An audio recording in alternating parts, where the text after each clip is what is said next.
6 from the field. Oh, that pass intercepted. Stack got it back and dunks it home.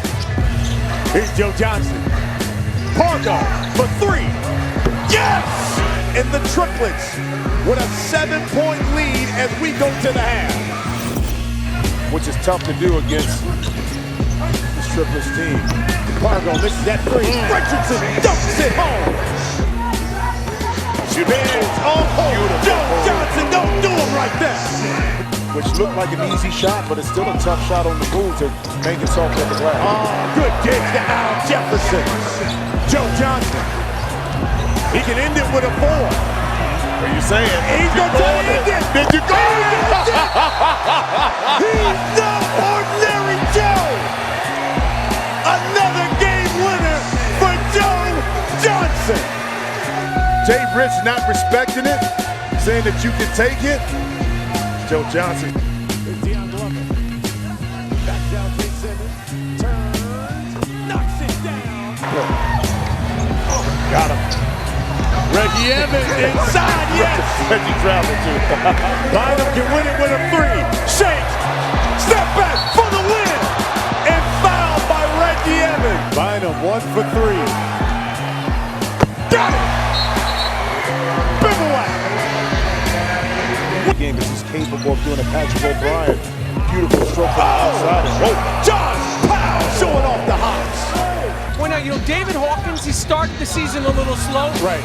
But last year he was MVP candidate. Hawkins has scored 9 straight points.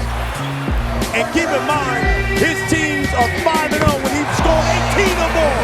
Steven Jackson now for 3. They go to Dante Green. Here's Hawk. He's got 19. And gets Dante Green in the air. He can win it with this free throw. Point game trilogy. And we've got just one unbeaten in the big 3 right now. This is Rafi Cluzo and Nothing But That B-Ball Talk, and I'm sitting here with CJ Leslie. How you doing today? As your team managed to pull off another win. What's it like getting your second win of the season? It was good. We felt like we had to get this one. We felt like we let the last one go. We let 2 go. So, this was we came in with the mindset that we had to get this one, just from the fact that we felt like we let 2 of them slide from us. For one, I've heard the press conference earlier, you said the toughest part about this competition was guarding Reggie Evans. He had 21 points and 13 rebounds. How tough was it to guard this man? Well, like we said earlier, that's not something that we see from him. We know he's going to get those rebounds, but the scoring and it's not something that we're used to seeing. I'm not saying that he can't do it. He's not capable. He's very capable, but we kind of have to live with that. It's nothing you can do about that. And if he scores, he goes out, he scores those. I think we can live with that. Yeah. How do you feel about your contribution to today's win, both offensive and defensive? I think we did okay offensive wise. Defensive wise, we're still learning. We're still learning how the game goes. What we can get away with, what we can't. Just how physical we can go, and what they'll call and what they won't call. So we're still learning. It's still a learning curve for us. We're still learning game by game. So we're just taking one game at a time and treating it as a lesson. How much of an improvement is it from this win compared to your first victory of the season? I think the difference is we actually paced ourselves. We paced ourselves. We went when we were supposed to go.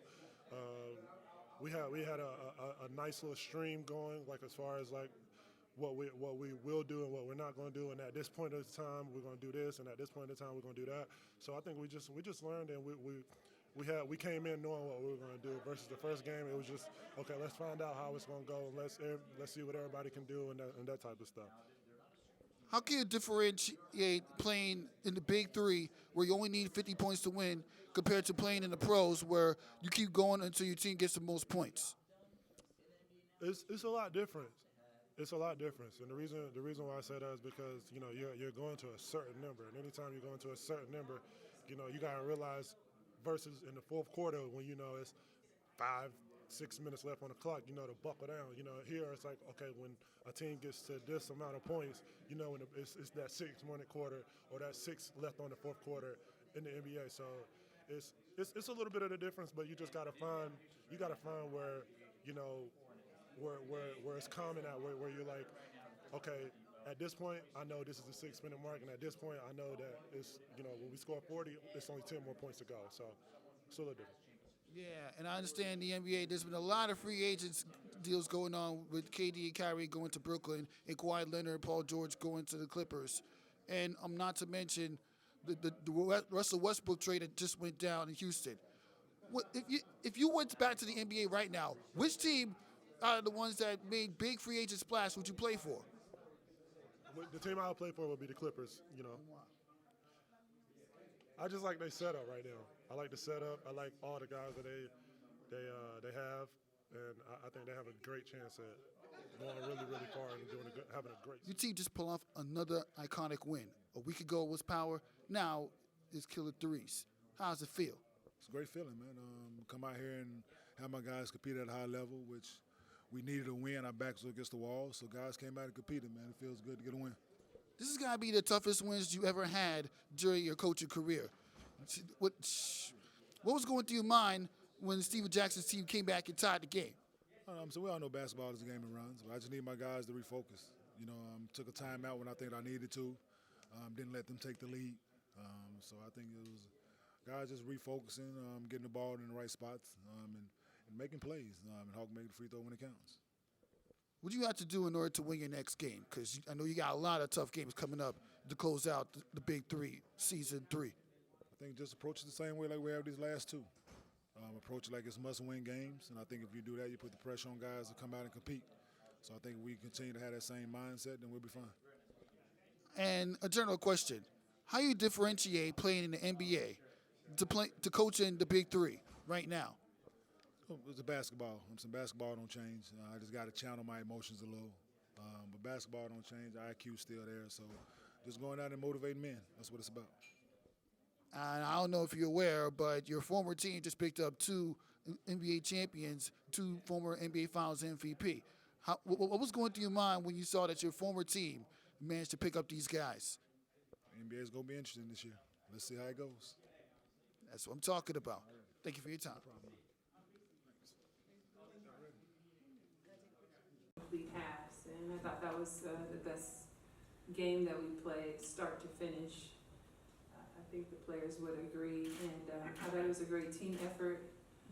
Tri-State, I mean, we take our hat off to them. Amari puts a lot of pressure on every team he plays, his ability to score on the inside, and I thought Al was just came up big for us, you know, both offensively but also defensively, you know.